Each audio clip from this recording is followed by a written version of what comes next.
దేవుని నామానికి స్తుతి కలుగును గాక. దేవుని మహా కృపను బట్టి మనము గత కొన్ని దినాలుగా ఆమోసు గ్రంథాన్ని అధ్యయనం చేస్తూ ఉన్నాం. ప్రతి బుధవారం శుక్రవారం ఈ అధ్యయన భాగాలు జరుగుతూ ఉన్నాయి. మరి ఈరోజు 7వ భాగముగా తూరు గురించినటువంటి తీర్పును మనం అధ్యయనం చేసే ముందు క్లుప్త ఆరాధన జరిగించుకుందాం. ఆరాధన కొరకై కీర్తనగా 441వ కీర్తన, నావన్నీ అంగీకరించు మీ దేవా, నన్నెప్పుడు నీవు కరుణించుమనే కీర్తన పాడుకుందాం. నావన్నీ అంగీకరించు మీ దేవా, నన్నెప్పుడు నీవు కరుణించుమి. నావన్నీ కృపచేత నీ వలన నొందిన, నావన్నీ కృపచేత నీ వలన నొందిన, భావంబు నను నేను బౌధైర్యమొందేద. నావన్నీ అంగీకరించు మీ దేవా, నన్నెప్పుడు నీవు కరుణించుమి. సత్యంబు నీ ప్రేమ చక్కగా మదిబూని, సత్యంబు నీ ప్రేమ చక్కగా మదిబూని, నిత్యంబు గరమూల నీ సేవ చేసేదా. నావన్నీ అంగీకరించు మీ దేవా, నన్నెప్పుడు నీవు కరుణించుమి.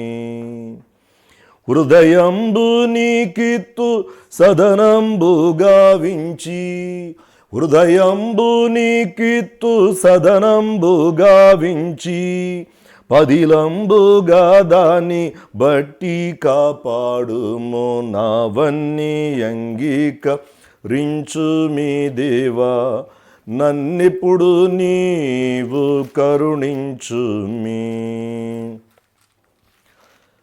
తండ్రి యొక్కయు కుమారుని యొక్కయు పరిశుద్ధాత్మ యొక్కయు నామమున ఆమేన్. దయచేసి ఈ మాటలు నా వెంబడి చెప్పండి. ప్రభువా మమ్మను కనికరింపుము,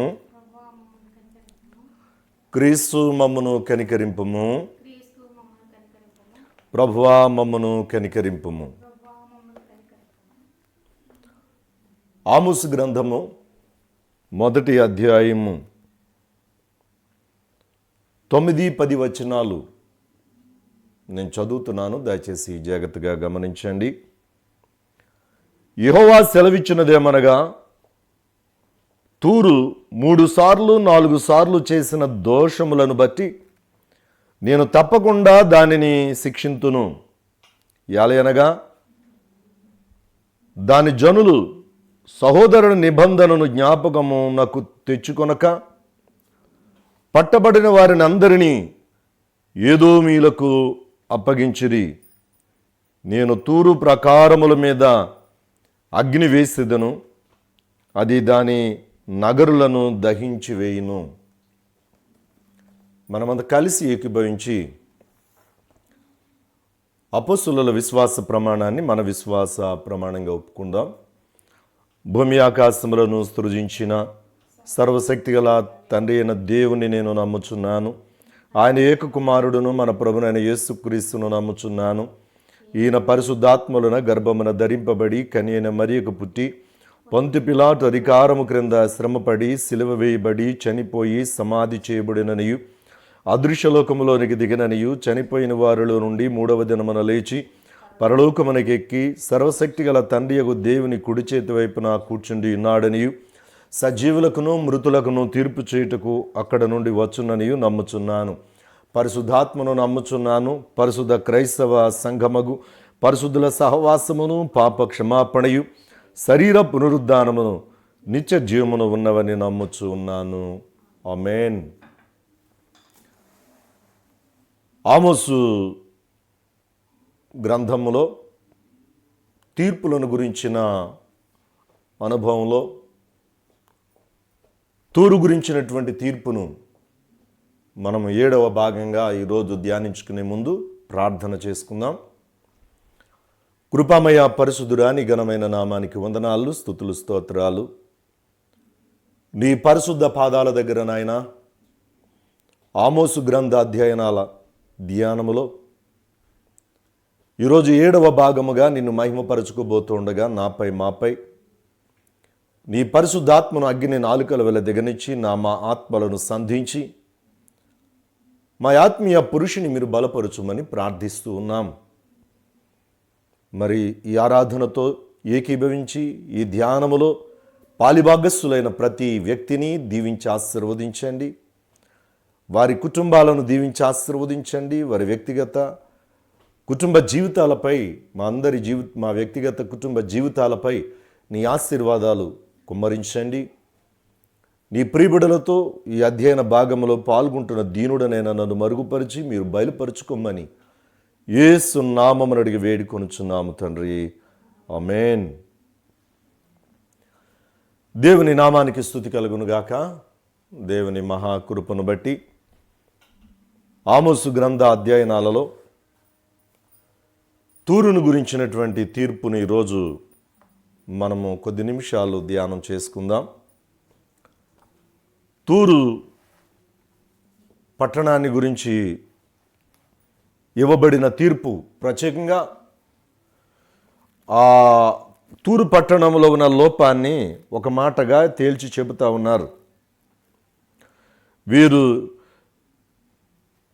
సహోదర నిబంధనను జ్ఞాపకానికి తెచ్చుకోలేదు. ముఖ్యమైన ఈ తీర్పుకు కారణం వీరు సహోదర నిబంధనను జ్ఞాపకానికి తెచ్చుకోలేదు. నిబంధన అంటే ఏంటి? సహోదర నిబంధన గురించి బైబిల్ ఏం చెబుతుంది? అలాగే ఈ సహోదర ప్రేమ లేక సహోదర నిబంధన నెరవేర్చడానికి 1-2 సంఘటనలు బైబిల్ గ్రంథాన్ని నుంచి కూడా మనం చూద్దాం. దేవుని వాక్యములో ఈ సహోదర ప్రేమ అనే దానికి ఒక ఊరే ఉంది. ఫిలదెల్ఫియా అనేటువంటి మాట మనం చాలాసార్లు విన్నాం. ప్రకటన గ్రంథంలో 7 సంఘాల గురించి మాట్లాడుతున్న సందర్భంలో 7 సంఘాలలో కూడా ఫిలదెల్ఫియా ఒక సంఘం. ఫిలదెల్ఫియా అంటేనే సహోదర ప్రేమ అనేది మనం చూస్తాం. మన ఈ వాక్య ధ్యానంలో మనం కొద్ది నిమిషాలు దాని గురించి మాట్లాడుకుందాం. కానీ ఎంతో పురాతనమైన పట్టణం, ఎంతో ప్రాచీనమైన నగరం, ఎంతో నాగరికత కలిగినటువంటి నగరం. హీరాము దాన్ని పరిపాలించేటప్పుడు ప్రపంచ ఖ్యాతికెక్కింది. సొలొమోను సహితం ఈ తూరు పట్టణ సముద్రయానాన్ని ఆశ్రయించాడు. దావీదుకి సొలొమోనుకి కూడా, అనగా తండ్రి కొడుకులు ఇద్దరికి కూడా ఈ తూరు పట్టణం చాలా సహాయపడింది. హీరాము రాజు మరి ముఖ్యంగా చాలా సహాయపడ్డాడు. ఇటువంటి పట్టణంలో ఇటువంటి ప్రేమను, సహోదర ప్రేమను కనుపరిచిన ఈ పట్టణ ప్రజలు ఈ రోజున సహోదర ప్రేమ లేని వారిగా ఉన్నారు అని హెచ్చరించడం అనేటువంటిది చాలా ఆశ్చర్యమైన, ప్రాముఖ్యమైనటువంటి అంశం. అందుకొరకు దాని నగరుల మీద, దాని ప్రాకారముల మీద నేను అగ్ని కురిపిస్తాను, దానిని నాశనం చేస్తాను అనేటువంటి మాట ఈరోజు తీర్పులో మనకు కనబడతా ఉంది. సాధారణంగా కొన్ని నిబంధనలు మనకు ఉంటాయి. అది మనిషి మధ్యలో ఏర్పాటు చేసుకోవడమే కాదు, ఈ మనిషి మధ్యలో ఏర్పాటు చేసుకోకపోయినా సహజ సిద్ధమైన నీతి న్యాయాలకు సంబంధించిన, నైతిక విలువలకు సంబంధించిన నిబంధనలు ఎవరు అనుకోకుండానే, చెప్పకుండానే మన మధ్య ఉండే కొన్ని నిబంధనలు ఉన్నాయి. యెషయా భక్తుడు ఉపవాసం చేసే వారి గురించి ప్రభువు ప్రవచనం ద్వారా తన ప్రవక్తకు తెలియచేసిన సందర్భంలో 58వ అధ్యాయంలో చెబుతారు, భోజనం మానేసి ఉపవాసం ఉన్నామని మీరు అంటున్నారు, కానీ మీరు గుద్దులాడుతూ కేకలు వేసు మీరు చేసే పనులన్నీ కూడా నాకు ఇబ్బందికరంగానే ఉన్నాయి. అది మీకు ఇష్టమైన ఉపవాసం. అయితే నాకు ఇష్టమైన ఉపవాసం ఏంటంటే నీ రక్త సంబంధికి ముఖం చాటు చేసుకోకుండగా నీ సహోదరుని ఎడలి నీవు చూపే ప్రేమను బట్టే నీ ఉపవాసం నాకు అర్థమవుతుంది అనేది చెబుతూ ఉన్నాడు. ఇటువంటి సందర్భాలు సహోదర ప్రేమ గురించి చాలా సందర్భాల్లో వివరిస్తూ ఉన్నప్పటికీ మరికొన్నిటిని మనం తదుపరి ధ్యానం చేసుకుందాం. ఈ సహోదర ప్రేమ లేక సహోదర నిబంధన వాళ్ళు మీరారు. యుద్ధం చేయొచ్చు, యుద్ధంలో ఓడించవచ్చు. ఓడిపోయిన వ్యక్తి విషయంలో సహోదరులుగా కొన్ని నిబంధనలు రాజా నీతిలో, యుద్ధ నీతిలో చాలా కట్టుబాట్లు మనకు కనబడతా ఉన్నాయి. అలాంటి నిబంధనను వారు మీరారు అనే మాటను కూడా మనం ఈ తీర్పులో చూడగలుగుతున్నాం. తీర్పు లేక ఈ అనుభవాన్ని పొందిన తూరు గురించిన చరిత్ర కొద్దిగా తెలుసుకుంటూ ఈ వాక్యంలో అధ్యయనంలో మనం కంటిన్యూ అవుదాం. తూరు అనే దానికి మరొక పేరు సోరు. సోరు అనేటువంటి మాటకి లేక తూరు అనేటువంటి మాటకి ఆదిమ హీబ్రూ భాషలో బండ అనేటువంటి సందర్భాన్ని కూడా మనం చూస్తూ ఉన్నాం. మధ్యధరా సముద్రంలో ఫెనీక దేశమందు మిగులు పురాతనమైన పట్టణం ఇది. ఇది సీదోను వారి చేత స్థాపించబడింది అనేటువంటిది బైబిల్ గ్రంథంలో అక్కడ మాట్లాడుతున్న సందర్భాలు మనం చూస్తున్నప్పటికీ సీదోను కన్యా అని ప్రస్తావించిన భాగం యెషయా భక్తుడు చెబుతున్నప్పటికీ కొంతమంది చరిత్రకారులు దీని గురించి మాట్లాడారు. ఎందుకంటే ఇది ఒక చారిత్రాత్మకమైన పట్టణం గనక దాని ఉనికిని గురించి చెప్పడం చరిత్రకారులకు చాలా కీలకమైన అంశంగా ఉంది గనుక చరిత్రకారులు చాలామంది మాట్లాడుతూ ఉన్నారు. హెరోడోటస్ అనేటువంటి వ్యక్తి అంటే గ్రీకు చరిత్రకారుడు దీని గురించి మాట్లాడుతూ ఇది ఇప్పటిప్పటి పట్టణం కాదు, క్రీస్తుపూర్వం 2740 సంవత్సరాల క్రితమే ఈ పట్టణం స్థాపించబడి ఉంది అని అంటాడు. కానీ తదుపరి యోసిఫస్ తన రచనలో రాసిన దాన్ని బట్టి గమనించగలిగితే ఇది క్రీస్తుపూర్వం 1200 సంవత్సరాల క్రితం ఇది కట్టబడింది అనేటువంటిది ఆయన తెలియచేస్తూ ఉన్నాడు. ఇలాంటి సందర్భాలు ఎన్నో మనం చూస్తున్నప్పటికీ కూడా బైబిల్ ప్రకారంగా మనం చూస్తే యెషయా భక్తుడు దీని గురించి మాట్లాడతాడు. తూరును గురించిన తీర్పు, సీదోనును గురించినటువంటి తీర్పులు చాలా గంభీరమైనటువంటి తీర్పులు మనం బైబిల్ గ్రంథంలో చాలా పర్యాయాలు చూస్తాం. ఎందుకంటే సీదోను అంటే ఆదికాండం నుంచి ఉన్న పురాతనమైన పట్టణం, దాని ద్వారా ఇది ఏర్పడింది. తూరు చాలా ప్రాముఖ్యమైన పట్టణం అని తూరు సీదోను అనేటువంటి ఉచ్చారణలు రెండు పట్టణాలని కూడా కలిపి మాట్లాడుతున్న సందర్భాలు మనం బైబిల్ గ్రంథంలో అనేక పర్యాయాలు చూస్తూ ఉన్నాం. దీనిలో ముఖ్యంగా 23వ అధ్యాయం అంతా ఈ తూరు సీదోనుల గురించి ప్రవచించిన ప్రవచనాల్లో ఇది ఒక ప్రాచీనమైన పట్టణం అనేటువంటి మాట యెషయా భక్తుడు ప్రస్తావించాడు. దాన్ని ఒకసారి చదువుకుందాం. యెషయా గ్రంథం 23వ అధ్యాయం 7వ వచనం. నీకు సంతోషము కలుగచేసిన పట్టణము ఇదేనా? ప్రాచీన కాలము నుండి ఉండినటువంటి పట్టణము ఇదేనా? 23వ అధ్యాయం 1వ వచనంలో చూస్తే తూరును గూర్చిన దేవోక్తి అని మొదలెట్టి ఈ తూరు ప్రాచీనమైన పట్టణము అనేటువంటి మాట అక్కడ బయలుపరుస్తూ ఉన్నాడు. మరి సీదోను తూరును స్థాపించింది అనే మాట కూడా ఇందులో మనం చూస్తూ ఉన్నాం. యెషయా గ్రంథం 23వ అధ్యాయం 12వ వచనాన్ని మనం చూస్తే అందులో కనబడతా ఉంది. చూద్దాం. మరియు ఆయన సీదోని కన్యక చెరపట్టబడిన దానా అంటే 23వ అధ్యాయం అంతా తూరును గురించినటువంటి తీర్పు, దాని గురించిన ప్రవచనం జరుగుతున్న సందర్భంలో ఇక్కడ మాట్లాడుతున్న మాట 12వ వచనంలో సీదోను కన్యక అంటే సీదోను కుమార్తె అంటే సీదోనుకు పుట్టినటువంటి బిడ్డగా, అనగా సీదోను నుండి పుట్టినటువంటి తూరుగా, అనగా సీదోను స్థాపించినటువంటి పట్టణంగా మాట్లాడుతున్న సందర్భం మనం చూస్తూ ఉన్నాం.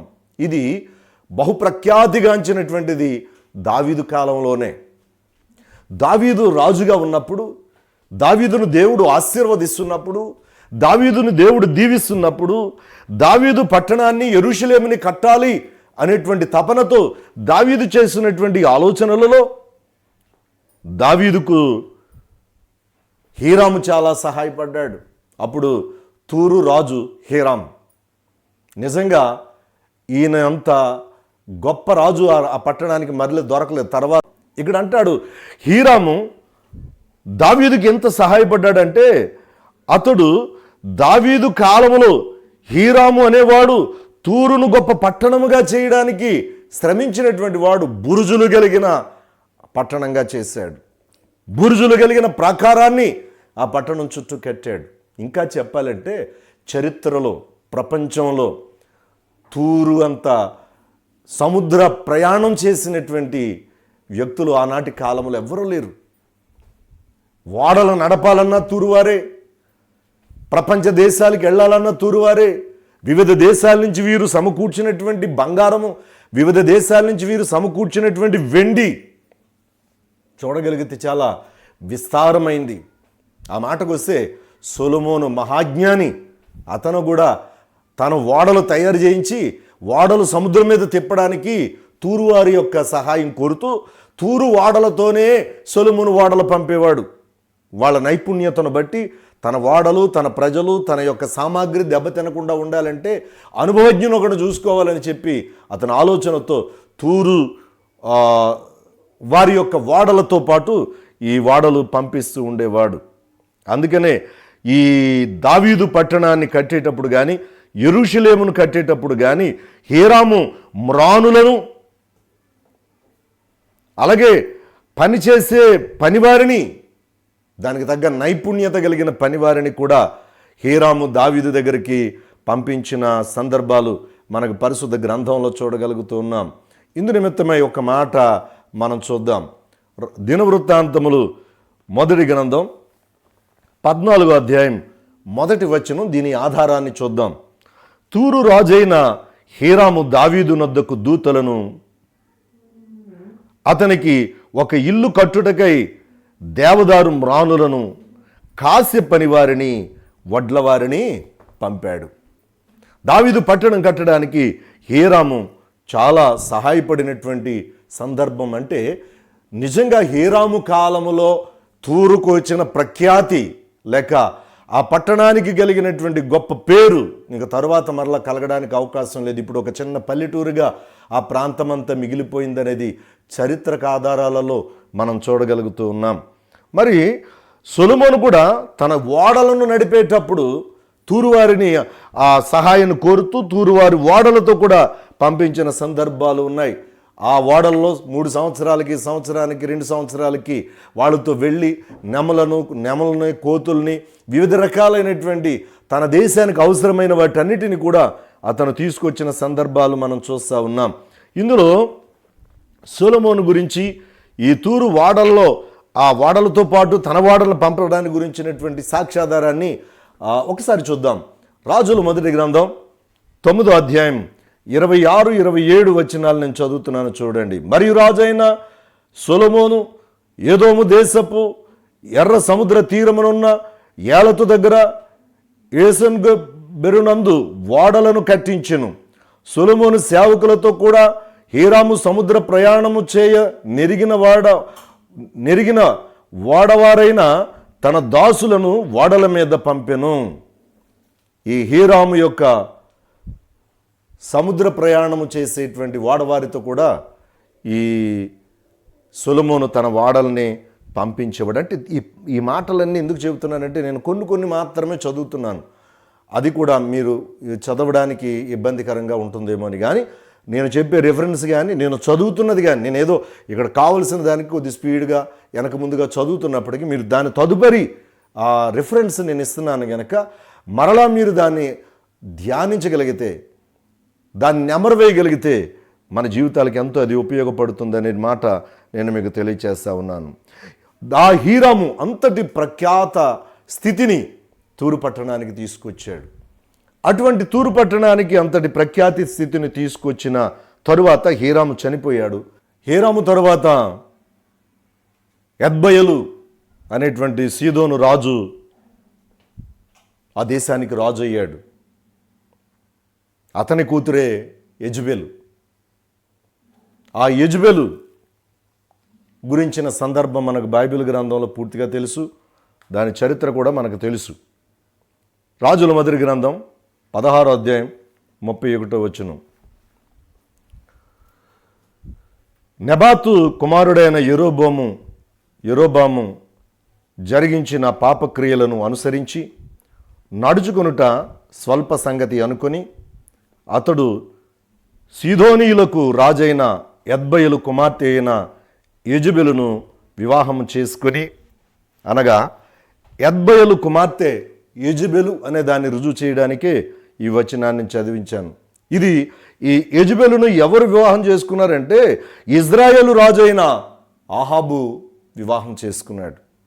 ఆ తర్వాత ఆహాబు గురించి యెజబెలు గురించి మనకు తెలిసిన ఆ పెద్ద చరిత్రాత్మకమైన సంఘటనలన్నీ మనకు తెలుసు.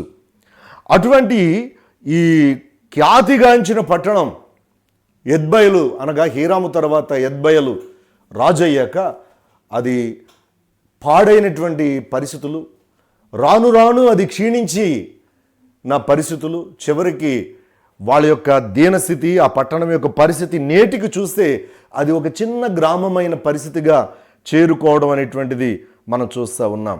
అయితే ఆనాటి కాలంలో సహోదర నిబంధనను వారు మీరారు గనక, వారు మీరినటువంటి సహోదర నిబంధనను బట్టి ఇంతటి చారిత్రాత్మకమైన లేక ఇంతటి గొప్ప ప్రఖ్యాతిగాంచిన ఆ పట్టణాన్ని ప్రాకారాల మీద నేను అగ్ని వేస్తాను అని దేవుడు సెలవిస్తున్నటువంటి మాట మనం చూస్తూ ఉన్నాం. నిబంధన సహోదర నిబంధన అంటే, నిబంధన అంటే ఒకరితో ఒకరు చేసుకునే వడంబడికనే నిబంధన అంటారు. మనం ఇప్పుడు పరిశుద్ధ గ్రంథాన్ని మన చేతిలో పెట్టుకుంటున్నాం. ఈ గ్రంథములో పాత నిబంధన ఉంది, క్రొత్త నిబంధన ఉంది. పాత నిబంధన, క్రొత్త నిబంధన, ఈ రెండు నిబంధనలు కూడా మనల్ని సృజించిన మన సృష్టికర్త అయిన దేవుడు మానవులమైన తన పోలిక తన స్వరూపంతో ఉన్న మనతో ఆయన చేసుకున్నటువంటి నిబంధన. అంటే ఒక వడంబడిక. ఆ వడంబడిక ఇక్కడ ఒకటి ఉంది. సహోదర నిబంధనను వారు మీరారు గనక వారిని నేను శిక్షిస్తున్నాను, లేక వారికి తీర్పు నేను తెలియచేస్తున్నాను అంటున్నాడు.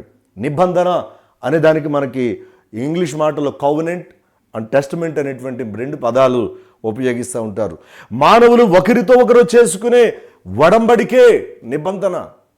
ఇక్కడ తూరువారు యూదులతో, తూరువారు యెరూషలేము వారితో, తూరువారు గ్రేకీయులతో, తూరువారు ఇజ్రాయేలీలతో వాళ్ళతో చేసుకున్న నిబంధన కావచ్చు, లేక చేసుకోకుండా సహజ సిద్ధంగా కనీసం ఒక నైతిక విలువ, ఒక సహోదరుని గురించినటువంటి ఉండవలసిన ప్రేమ అక్కడ వాళ్ళు కనుపరచలేకపోయారు గనక దాని ప్రాకారముల మీద నేను అగ్ని కురిపిస్తాను అంటున్నాడు. చరిత్రలో కొన్ని నిబంధనలు మనం చూడగలిగితే అబీమెలెకు అబ్రహాముతో నిబంధన చేసుకున్నాడు. ఎలా చేసుకున్నాడు అనేది దాని వివరం మీరు దయచేసి చదవండి. ఆదికాండం 21వ అధ్యాయం 24వ వచనంలో మనకి కనబడతా ఉంది. అబ్రహాము అమోరీలతో నిబంధన చేసుకున్నాడు. అదే గ్రంథం ఆదికాండం 14వ అధ్యాయం 13వ వచనంలో మనం చూస్తూ ఉన్నాం. అలాగే లాబాను యాకోబుతో కూడా నిబంధన చేసుకున్నాడు. ఆదికాండం 31వ అధ్యాయం 44వ వచనం. నిబంధన ఎంత గొప్పది అంటే చాలా ఆశ్చర్యమైన నిబంధన సందర్భాలు బైబిల్ గ్రంథంలో ఉన్నాయి. సహోదర ప్రేమను గురించినటువంటి నిబంధన అనుభవాలు పరిశుద్ధ గ్రంథంలో ఉన్నాయి. మనం అతి మిక్కిలిగా జ్ఞాపకం చేసుకునే ఒక నిబంధనను గురించి మనం జ్ఞాపకం చేసుకుందాం. సౌలు తర్వాత దావీదును రాజుగా దేవుడు ఆశీర్వదిస్తున్నాడు. సౌలు తర్వాత దావీదును దేవుడు రాజుగా ఆశీర్వదిస్తున్న సందర్భంలో తన కొడుకైనటువంటి యోనాతాను దావీదుతో నిబంధన చేస్తాడు. దావీదుతో తాను చేసిన నిబంధన దావీదు ఎంత విలువగా నైతికమైనటువంటి బాధ్యతతో వ్యవహరించాడనేది క్రైస్తవ లోకానికి నేను అవసరం లేదు. కానీ ఒక మాట నేను మీకు జ్ఞాపకం చేస్తాను. సమూయేలు మొదటి గ్రంథం 18వ అధ్యాయం 3వ వచనాన్ని ఒకసారి నేను మీకు జ్ఞాపకం చేస్తాను. సమూయేలు మొదటి గ్రంథం 18వ అధ్యాయం 3వ వచనం. ఆ దినమున అతని తండ్రి ఇంటికి తిరిగి అతని వెళ్ళనీయక సౌలు అతనిని చేర్చుకొనెను. దావీదు తనకు ప్రాణ స్నేహితుడని భావించుకుని అతనిని ప్రేమించుచు యోనాతాను అతనితో నిబంధన చేసుకొనెను. ప్రాణముగా ప్రేమించి యోనాతాను దావీదుతో నిబంధన చేసుకున్నాడు. ఇక్కడ నిబంధన లేక మనిషికి మనిషికి మధ్య ఉండే ఒడంబడిక మాట్లాడుకోవచ్చు, చెప్పొచ్చు, చెప్పకపోవచ్చు. కానీ నైతికంగా ఒక మనిషికి మనిషికి మధ్య ఒక యుద్ధంలో, రాజనీతిలో ప్రతి చోట రాయక్కర లేకుండా, మాట్లాడక్కర లేకుండా ఉండే ఒడంబడికలు ఉంటాయి, నిబంధనలు ఉంటాయి. దాన్ని అమలుపరిచే బాధ్యత మానవులుగా మనకు ఉంది. ఇక్కడ ఈ తూరువారు చేసిన పని ఏంటంటే వీరు సహోదర నిబంధనను మీరారు. సహోదర నిబంధనను ఎలా మీరారు అనేది కొంతమంది ప్రవక్తలు, 4-5 ప్రవక్తలు ఆల్రెడీ తూరు గురించి మాట్లాడారు. కానీ అసలు ఈ సహోదర నిబంధన అనేది ముందు సహోదర ప్రేమను మనం గనపరచగలిగినటువంటి అనుభవం మనలో ఉండాలి. సహోదరులు, సహోదరత్వం, ఈ మాటలు మనం బైబిల్లో చూసేది ప్రాముఖ్యంగా క్రైస్తవ లోకానికి ఇది చాలా సుపరిచితమైన పదజాలం. సహోదరుడు అంటే క్రైస్తవుడు. క్రైస్తవులలో ఒకరినొకరు కూడా సహోదరులు అని పిలుచుకున్నటువంటి సందర్భాలు మనం ఇప్పటికీ కూడా మనం చూస్తూ ఉన్నాం. సహోదర ప్రేమ అనే దానికి మూల భాష ఫిలదెల్ఫియా.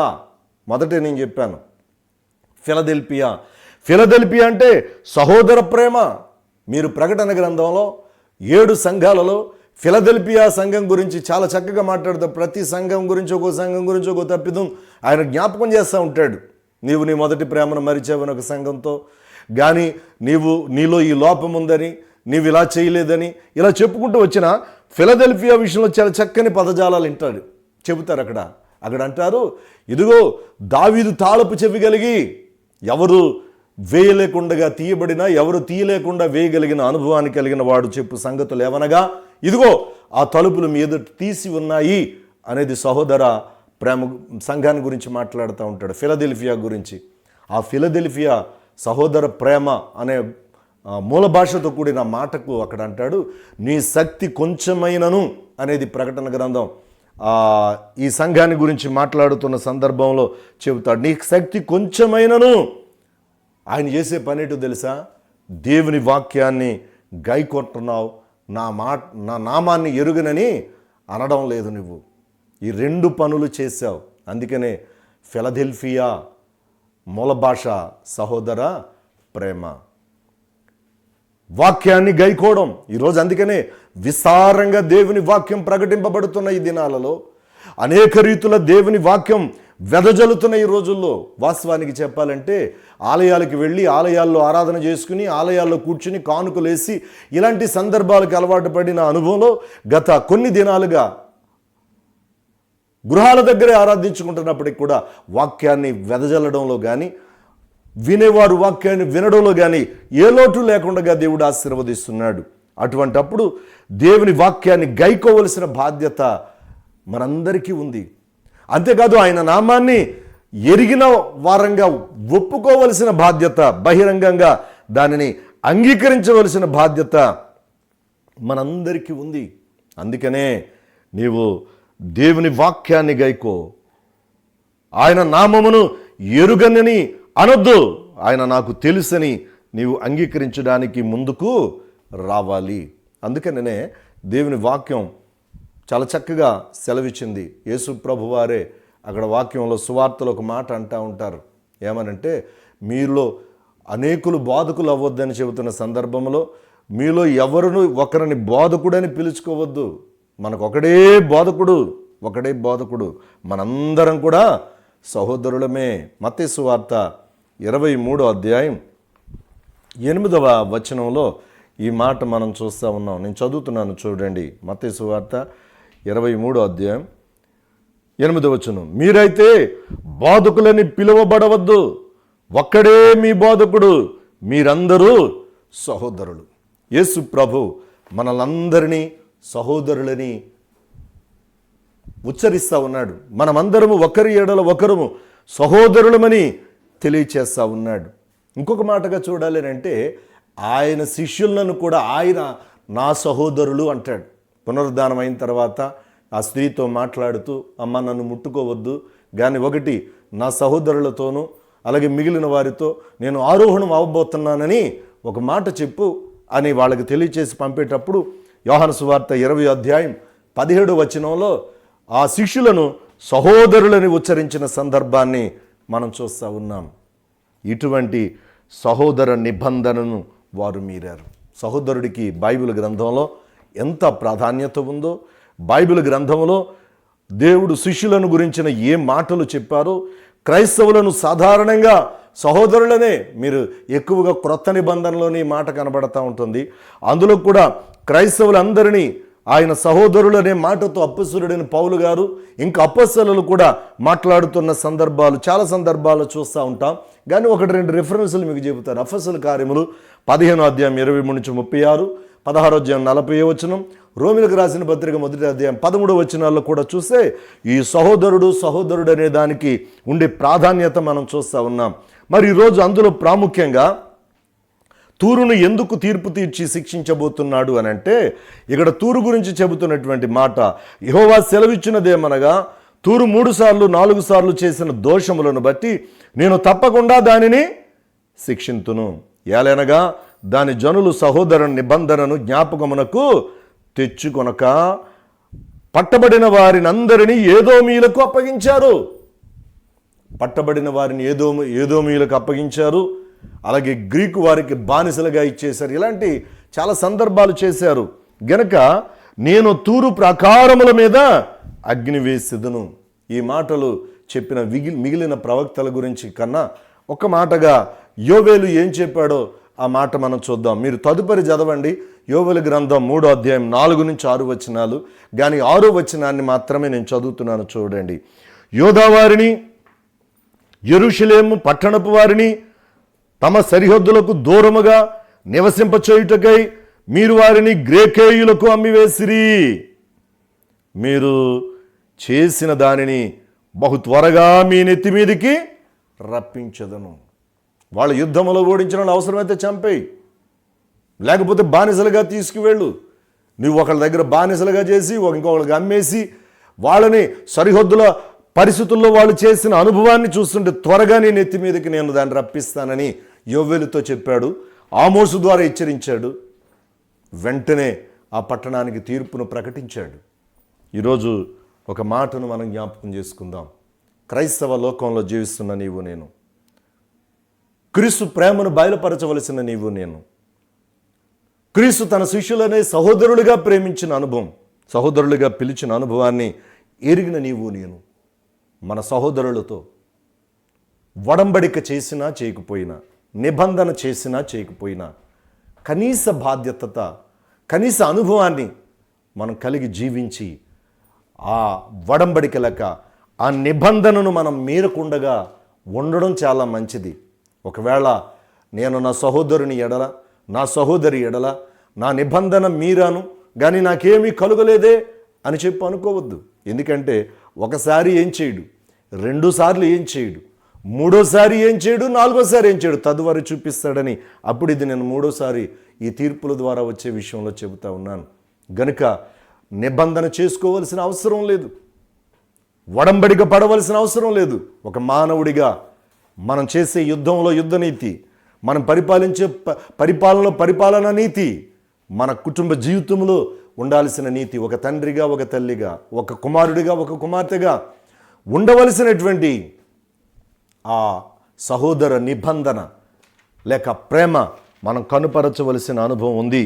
ఈ రోజున యూదా వారిని, యెరూషలేము పట్టణపు వారిని గ్రేకేయులకు అమ్మివేశారు, ఏదోమీయులకు బానిసలుగా ఇచ్చేశారు. ఇలాంటి సందర్భాలు చాలా భయంకరమైనటువంటి అనుభవాన్ని చూపిస్తూ ఉన్నాయి. తూరుకున్న ఖ్యాతి హీరాము ద్వారా ఎంతో గొప్పదైనప్పటికీ కూడా తదుపరి వాళ్ళ పరిస్థితి మనం చూస్తూ ఉంటే ఒక సామాన్యమైన గ్రామంగా మిగిలిపోయిన అనుభవం ఉంది. ఎందుకంటే కొన్ని నైతిక విలువలు ప్రతి మనిషికి ఉంటాయి. వాటిని ఆచరించవలసిన బాధ్యత ఉంది.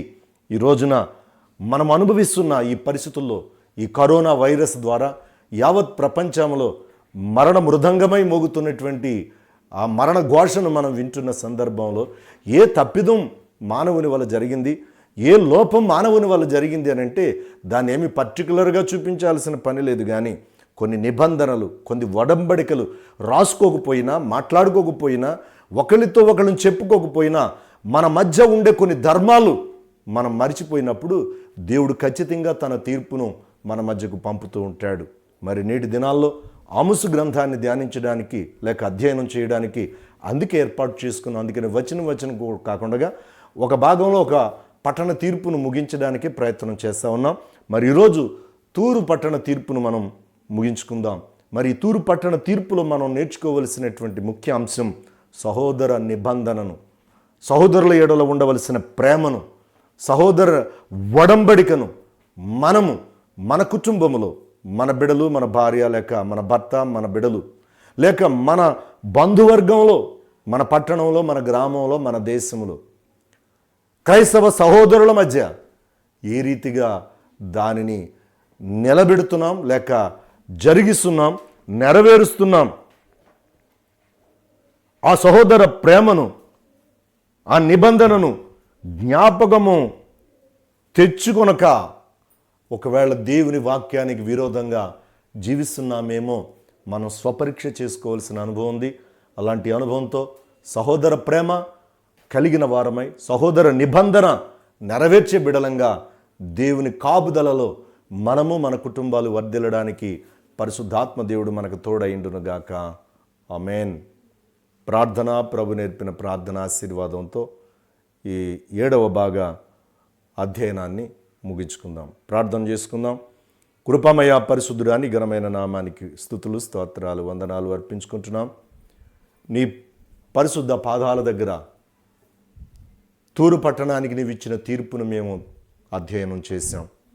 తూరు పట్టణం చేసిన ఒకటే ఒక లోపం, సహోదర నిబంధనను జ్ఞాపకము చేసుకొనక తన సహోదరులను అమ్మివేసింది, బానిసలుగా అప్పగించింది. ఇటువంటి సహోదర నిబంధనను మీరినందుకు తూరు పట్టణ ప్రాకారాల మీద నీవు అగ్ని కురిపిస్తానని తీర్పునిచ్చావు. ఈరోజు ఆమోసు ద్వారా తెలియచేశావు. ఈ మాటను నేడు మేము చూస్తున్న ఈ భయంకరమైన అనుభవాల్లో మా వ్యక్తిగత, కుటుంబ, సామాజిక, బంధువర్గ, స్నేహ జీవితాలలో ఈ నిబంధనను, ఈ ఒడంబడికను మేము ఏ రీతిగా కలిగి ఉన్నామో, దాన్ని నెరవేర్చగలిగామో, నెరవేర్చలేకపోయామో మమ్మల్ని మేము వ్యక్తిగతంగా పరీక్షించుకునే సమయం మాకు ఇచ్చినందుకు నీకు స్తోత్రాలు. నాయనా, ఈ అధ్యయనంలో పాల్గొనిన ప్రతి బిడను, వారి కుటుంబాన్ని దీవించండి. ఈ అధ్యయనాన్ని గడిపిన నన్ను, మా కుటుంబాన్ని కూడా దీవించండి. మరి కరోనా వైరస్ ద్వారా భయంకరమైనటువంటి పరిస్థితుల్లో ప్రాణాలు కోల్పోయిన బిడల కొరకు, వారు విడిచి వెళ్ళిన కుటుంబాల కొరకు, ఆదరణ కొరకు ప్రార్థన చేస్తూ ఉన్నాం. ఇంకా వ్యాధిగ్రస్తులై బాధ నొందుతున్న బిడల కొరకై విజ్ఞాపన చేస్తూ ఉన్నాం. మా కొరకు సిలువలో కార్చిన రక్తాన్ని యావత్ ప్రపంచంలో ఈ బాధలో ఉన్న బిడలకు మీరు అనుగ్రహించి ప్రవహింపచేసి స్వస్థతనివ్వండి. కొంతమంది అయితే కోలుకొని గృహాలకు చేరారు. అటువంటి బిడల కొరకు కూడా నీకు కృతజ్ఞతాస్తుతులు అర్పించుకుంటున్నాం. నీ పరిశుద్ధ పాదాల దగ్గర యావత్ ప్రపంచంలో ఉన్న ఈ వ్యాధిగ్రస్తులైన బిడలందరినీ నీ గాయం గల పాదాల దగ్గర ఎత్తిపట్టుకుంటున్నాం. అలాగే ఆరోగ్యవంతులుగా, సజీవులుగా నిన్ను స్తుతించుకుంటున్న మాలాంటి అనేక మంది విశ్వాసులను కూడా నీ పాదాల దగ్గర, సహోదర బిడలందరినీ కూడా నీ పాదాల దగ్గర ఎత్తిపట్టుకుంటున్నాం. నీ ఆశీర్వాదాలతో నింపి నడిపించుమని, మరి ఆమోసు ప్రవక్త మాట్లాడిన మాటలు నెరవేరుతున్న సందర్భాలు, ప్రతి ఒక్క మాట నీ గ్రంథములో లిఖింపబడిన అనుభవాన్ని మేము చూస్తున్నప్పుడు దానిని ఈ సమయాలలో అధ్యయనం చేస్తున్న మాతో, నాతో మీరే మాట్లాడి మహిమ పొందుతున్నందుకే నీ కృతజ్ఞతాస్తుతులు అర్పించుకుంటూ ఈ ప్రార్థనతో ఏకీభవించిన ప్రతి బిడను, వారి కుటుంబాలను నీ ప్రత్యేకమైన ఆశీర్వాదాలతో నింపి నడిపించండి. నీ కనుదృష్టి, నీ దక్షిణ హస్తము, నీ సన్నిధి కాంతి ప్రసరింపచేసి నీ ఆశీర్వాదాలతో నింపి నడిపించండి. నీ సన్నిధి ఆశీర్వాదాలు మా అందరిపై కుమ్మరించుమని యేసు నామమున అడిగి వేడుకొనుచున్నాము తండ్రి. ఆమేన్. పరలోకమందున మా తండ్రి, నీ నామం పరిశుద్ధపరచబడునుగాక, నీ రాజ్యం వచ్చునుగాక, నీ చిత్తము పరలోకమందున నెరవేర్చినట్లు భూమి యందున నెరవేరునుగాక. మరుదునారం నేడు మాకు దయచేయము. మెడల అపరాధము చేసిన వారిని మేము క్షమించిన ప్రకారం మా అపరాధము క్షమించుము. మమ్మను శోధనలోనికి తేక దుష్టు నుండి తప్పించుము. రాజ్యమును, శక్తియు, మహిమయు నిరంతరమును నీవి అయినవి తండ్రి. ఆమేన్. మన తండ్రి అయిన యెహోవా దేవుని ప్రేమ, ఆయన కుమారుడును మన రక్షకుడిని మోచకుడును అయిన యేసుక్రీస్తు వారి కృప, ఆదరణకర్తైన పరిశుద్ధాత్మ దేవుని సహవాసము ఈ ప్రార్థనతో ఏకీభవించి అధ్యయనములో పాల్గొనిన ప్రతి వ్యక్తికి, వారి కుటుంబాలకు, కుడిన మనందరికీ బ్రతుకు దినములనిట ప్రభు వచ్చు పర్యంతము ఆశీర్వాదాలతో తోడైండునుగాక. ఆమేన్. దేవుడు మిమ్ములను, మీ కుటుంబాలను ఆశీర్వదించునుగాక. ఆమేన్.